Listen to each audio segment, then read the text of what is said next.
Muy buenas amigos, vamos a continuar con física general y en este vídeo número 13 sobre electricidad vamos a ver la acción producida por una esfera, es decir, por la carga superficial de una esfera sobre una carga puntual situada en el exterior de ella y a una determinada distancia. Por lo tanto, si te interesa, quédate.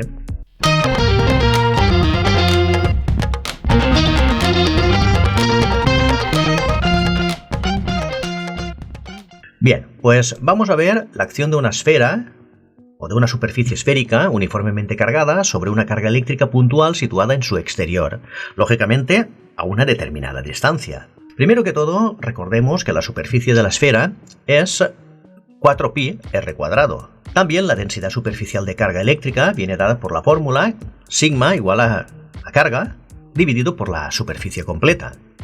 Y esto lo podemos poner como la carga dividido 4pi r cuadrado, que es la superficie esférica. Muy bien. Vamos a considerar ahora un pedacito diferencial de esfera, diferencial de S. Fijaros, si aquí tenemos la esfera, aquí tenemos un parche, ¿vale? Lo podemos poner así de grande, aunque tenemos que interpretar que ese parche es un parche diferencial, ¿vale? Es muy pequeñito, infinitamente pequeño. Pero que en este tipo de dibujos ya sabéis que nosotros lo pintamos un poquito más grande para clarificar más todos los ángulos y todas las dimensiones que vamos a estar trabajando con ellas. Bien, por lo tanto esto es diferencial de S. Vamos a pintarnos lo que son los ejes de la esfera y en el eje horizontal lo vamos a pintar un poquito más largo porque es donde vamos a situar la carga exterior.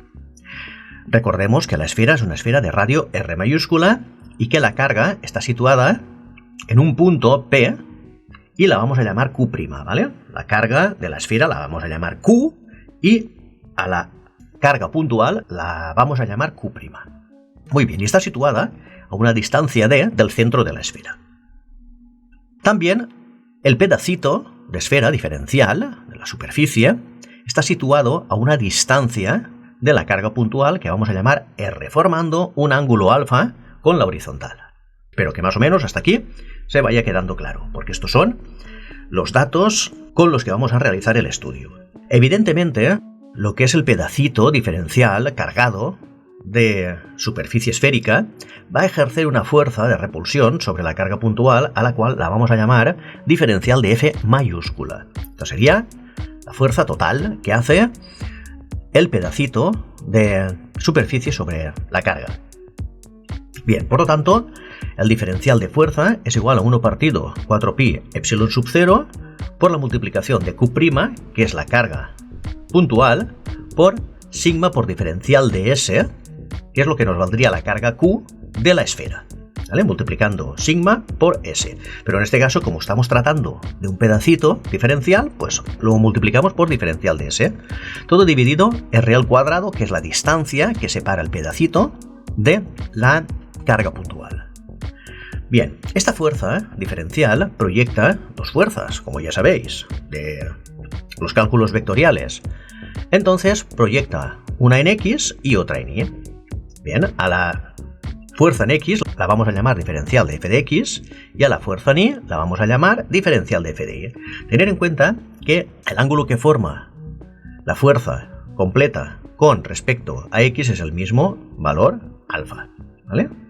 Tener en cuenta que estos ángulos son ángulos iguales. Entonces, para toda la esfera, o para el casquete de la derecha, es decir, si ahora pensáramos solamente en el casquete esférico completo de la derecha, o bien toda la esfera, da igual, o un casquete totalmente simétrico, aunque no fuera la mitad de la esfera. La componente en Y, esta fuerza en Y, la vamos a despreciar, ya que el sumatorio de todas las fuerzas van a ser totalmente perpendiculares a la horizontal, haciendo un círculo, os imagináis un círculo, y por lo tanto se van a ir cancelando unas con otras. Por lo tanto, esta fuerza sobre el eje Y no nos afecta para nada. Entonces vamos a tener que estudiar solamente diferencial de F de X. Pero que más o menos lo tengáis claro. Muy bien, entonces ya partiendo de todas estas premisas y de todas estas distancias, lo que vamos a hacer es calcular diferencial de F de X, que es la fuerza objetivo. Entonces de aquí, si quitamos la flecha de vector, podemos poner que diferencial sobre el eje X es igual a la diferencial de F, es decir, al diferencial de la fuerza, por el coseno de alfa. es decir, por el ángulo que forma sobre la horizontal. Eso está claro, ¿no? Muy bien, perfecto. Entonces esto lo podemos poner, ya según Coulomb, como 1 partido 4pi epsilon sub 0 por Q', que es la carga puntual, por sigma por diferencial de S, que es la carga completa de este diferencial de superficie, dividido R cuadrado y todo por coseno de alfa, ya que es diferencial de F por coseno de alfa, por lo tanto, respetamos el coseno de alfa. Hemos sustituido diferencial de F por toda esta expresión. Vale, esto lo podemos poner reordenando un poquito todas las expresiones, que es igual a 1 partido 4pi epsilon sub 0 por Q', que es esto de aquí, por sigma por diferencial de S coseno de alfa partido de R cuadrado. Ahora veréis por qué lo pongo así. Muy bien. Vamos a imaginarnos ahora que trazamos una recta roja que pasa por T. T es el centro del pedacito diferencial de superficie. ¿Vale? Centro de diferencial de S. Y C, que es un punto que está situado dentro de la esfera, pero a una distancia determinada del centro. Y ahora veremos a qué distancia determinada del centro la tenemos. Muy bien. A este pedacito de esfera lo vamos a llamar diferencial de S coseno de alfa, lógicamente, que es esto que tenemos aquí arriba. Por lo tanto, la distancia que separa C y T es D minúscula, en este caso. ¿Vale? Vamos a considerarlo, vamos a llamarlo D minúscula. Y el ángulo que forma esta recta que acabamos de crearnos con el radio de la esfera, también pasa por el centro del pedacito diferencial, que sea alfa. Por lo tanto, este ángulo y este son exactamente iguales. Entonces, estos dos triángulos, el grande y el pequeño, son triángulos semejantes. Por lo tanto, los triángulos OCT, este, y el triángulo OTP, que es el grande, son triángulos semejantes. Y por lo tanto, nos permiten trabajar de una manera mucho más sencilla. Entonces, evidentemente, al ser triángulos semejantes, podemos decir que OC es a R, es decir, esta distancia es a esta distancia de aquí, como D minúscula es a R, es decir, como D minúscula es a R minúscula, que son semejantes. Y es igual a R partido por D, es decir, es igual al radio dividido por la distancia que separa la carga puntual del centro de la esfera, porque son los lados que son semejantes. Vale, si no lo tenéis esto claro, deberíais de repasaros semejanza de triángulos a nivel básico. Muy bien. También, desde aquí, podemos despejar R minúscula, y por lo tanto R minúscula es igual a D, que nos multiplica a D mayúscula partido por R, despejándolo de aquí, de esta parte de aquí. Y entonces, a partir de ahí, ya podemos poner que diferencial de F, ahora ya vamos a prescindir de la X, porque ya se sabe que estamos trabajando sobre X, es igual a 1 partido 4pi epsilon sub 0 por Q', esto sigue siendo exactamente lo mismo que aquí arriba, por sigma, pero ahora R cuadrado lo vamos a sustituir, R lo vamos a sustituir por lo que vale D minúscula por D mayúscula partido por R. Entonces, una vez sustituido y redistribuidos los términos, se nos queda sigma por R cuadrado partido D cuadrado, que nos multiplica diferencial de S por coseno de alfa partido D al cuadrado. ¿Por qué pongo esta parte de aquí en rojo? Porque esta parte de aquí es el ángulo sólido diferencial de omega. Esto es la definición de un ángulo sólido. Ahora bien, ese ángulo sólido, ¿qué ángulo sólido es? Ahora lo vemos. Entonces, esto va a ser igual a 1 partido 4pi epsilon sub 0 por Q', que es la carga del punto, es decir, la carga puntual, por sigma por R cuadrado partido D cuadrado por diferencial de omega. Este diferencial de omega es esto de aquí, porque es este ángulo sólido, es decir, este ángulo sólido que vería un observador desde el punto C y vería que las líneas pasan exactamente por diferencial de S y por diferencial de S coseno de alfa, que es la superficie que está abatida el ángulo alfa. Bien, espero que más o menos lo tengáis claro. Si no tenéis claro lo que es la definición de un ángulo sólido, os aconsejaría que os repasarais un vídeo que tengo en esta misma lista de reproducción, que es sobre el teorema de Gauss. ¿Vale? Ahí lo explico perfectamente. Entonces, también a nivel de curiosidad, OC, que es esta distancia de aquí, la distancia que separa el punto C del centro de la esfera, es igual a R cuadrado partido por D, simplemente despejándolo de aquí. OC es igual, esto pasa al otro lado, multiplicando a R cuadrado y divide por D. Entonces, como veis, C es independiente de la posición que ocupe T dentro de la esfera, ¿vale? Es decir, que es totalmente independiente. Y a C se le llama conjugado armónico de P, es decir, C es un punto que se llama conjugado armónico del punto donde está la carga puntual con respecto a A y a B, que son los extremos de la esfera diametralmente opuestos, ¿vale? Se llaman así, conjugados armónicos, en geometría proyectiva. Muy bien, pero bueno, de todas formas, esto a nivel de curiosidad, para que todos los cálculos y todo este estudio analítico que estamos haciendo nos salga correcto. Muy bien, pues ahora ya partiendo de todas estas premisas y continuando con el mismo dibujo, vamos a considerar que ahora tenemos un casquete simétrico al eje X, es decir, este casquete que hemos pintado aquí un poquito más oscuro, que forma un ángulo sólido con el C, que en este caso ya sabéis que C es el conjugado armónico de P, ¿vale? Ya lo tenemos claro, es el mismo punto. Muy bien.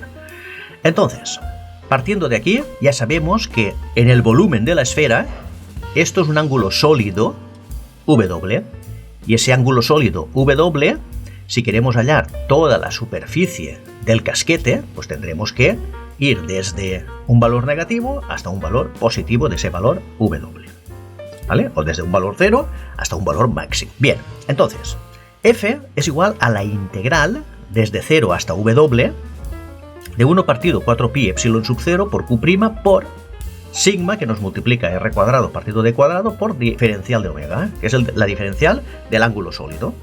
Esto lo hemos sacado antes en toda la exposición anterior. Y creo que está claro. Bien, por lo tanto, todo esto de aquí dentro, menos el diferencial de omega, es una constante. 1 partido 4pi epsilon sub 0, lo que nos vale la carga Q', lo que nos vale la densidad superficial, R cuadrado y D cuadrado, todo eso es constante, por lo tanto, sale fuera de la integral. Y dentro de la integral solamente se nos queda diferencial de omega, que es lo que varía. Bien, por lo tanto, haciendo esta integral, que es muy fácil, vale omega, esto es igual a 1 partido 4pi epsilon sub 0 por Q' por sigma, que nos multiplica R cuadrado partido D cuadrado, y por omega. Entonces, a partir de ahí, ya dándole cualquier valor a omega, tendremos un barrido completo del casquete que queramos, de un casquete simétrico como este, de media esfera o de toda la esfera si queremos. Por lo tanto, el campo eléctrico, en este caso concreto, hemos calculado la fuerza, el campo eléctrico viene dado por la fuerza dividido por Q', es decir, por la carga. Entonces, el campo eléctrico es igual a 1 partido 4pi epsilon sub 0 por sigma por R cuadrado partido D cuadrado. Tener en cuenta que aquí ya nos desaparece Q'. Estamos, ¿no? No estamos perdiendo ningún tipo de carga, ¿vale? Porque tenemos aquí sigma, que es la densidad superficial de carga, tenemos R cuadrado y tenemos D cuadrado, ¿vale? Por lo tanto, esto sería lo que nos valdría el campo eléctrico en ese punto, para esa carga. Muy bien. Y para toda la esfera. Para toda la esfera tenemos que considerar ya no solamente un ángulo sólido limitado, como este que estamos señalando aquí. Tenemos que considerar un ángulo sólido completo, el punto C, conjugado armónico, con un ángulo sólido de 4pi, nos está viendo toda la esfera completa, ¿vale? Muy bien, por lo tanto, la fuerza es igual a 1 partido 4pi epsilon sub 0 por Q' por sigma por R cuadrado partido D cuadrado por 4pi. Simplemente, como 4pi es el ángulo sólido que barre toda la esfera, donde hay omega, ponemos 4pi. Muy bien. Como sabemos que la densidad superficial de carga es igual a Q partido por S, y esto a su vez es igual a Q partido 4pi R cuadrado, podemos despejar de aquí Q. Entonces Q es igual a 4pi R cuadrado por sigma. Pero claro, esta expresión de aquí la tenemos aquí. Por lo tanto, toda esta expresión es la carga completa de la esfera. Y entonces, claro, todo esto lo podemos sustituir por Q. Entonces la fuerza es igual a 1 partido 4pi epsilon sub 0 por Q' por Q, sustituyendo lo que vale Q, que es todo esto, dividido D cuadrado, que es la distancia que separa a la carga Q' del centro de la esfera. Entonces, ¿cuál es la interpretación de todo esto? Pues muy fácil. Esto se interpreta como si toda la carga superficial de la esfera, todos los puntos que cargan la esfera en su superficie formaran una única carga puntual en el centro de la esfera. Y entonces esa carga puntual está situada a una distancia d de la carga Q', se aplica la ley de Coulomb, normal y corriente, interpretándola así. Muy bien. Entonces el campo eléctrico para toda la esfera es igual a 1 partido 4pi epsilon sub 0, que nos multiplica Q partido d cuadrado. ¿Por qué Q y no Q'? Porque el campo eléctrico es igual a la fuerza partido por la carga Q'. ¿Cuál sería el potencial? Pues el potencial es igual a 1 partido 4pi epsilon sub 0, que nos multiplica Q partido por d. Es decir, realmente en vez de ser la distancia al cuadrado, es d. Entonces aquí tenemos tres conceptos, que es el concepto de fuerza sobre un determinado punto o sobre una determinada carga puntual, el concepto de campo eléctrico o intensidad de campo eléctrico sobre ese punto y el potencial que hay en ese punto. Muy bien. Entonces ahora yo te hago una pregunta a ti. Todo este estudio que acabo de hacer, de una manera bastante analítica y matemática, ¿se puede obtener aplicando el teorema de Gauss? Yo creo que sí, y además, aplicando el teorema de Gauss va a ser bastante más rápido y bastante más fácil. ¿Por qué no lo he hecho yo aplicando el teorema de Gauss? Pues porque es importante que tengamos claras todas estas operaciones matemáticas y estos estudios matemáticos, analíticos, porque para futuros estudios nos vendrán muy bien. Es decir, no siempre Gauss va a estar ahí para ayudarnos en todos los estudios. Por lo tanto, ahí queda este estudio totalmente analítico, pero sí que te aconsejo que ahora tú apliques Gauss y saques estas mismas expresiones aplicando el teorema de Gauss de una manera mucho más rápida y mucho más efectiva. Muy bien, pues hasta aquí el vídeo. Espero que te haya gustado. Si es así, dale a me gusta, suscríbete al canal, comparte el vídeo con las redes sociales, comparte el vídeo con tus amigos, tus amigas, tus compañeras, tus compañeros que puedan necesitarlo, porque estéis estudiando este tipo de temáticas.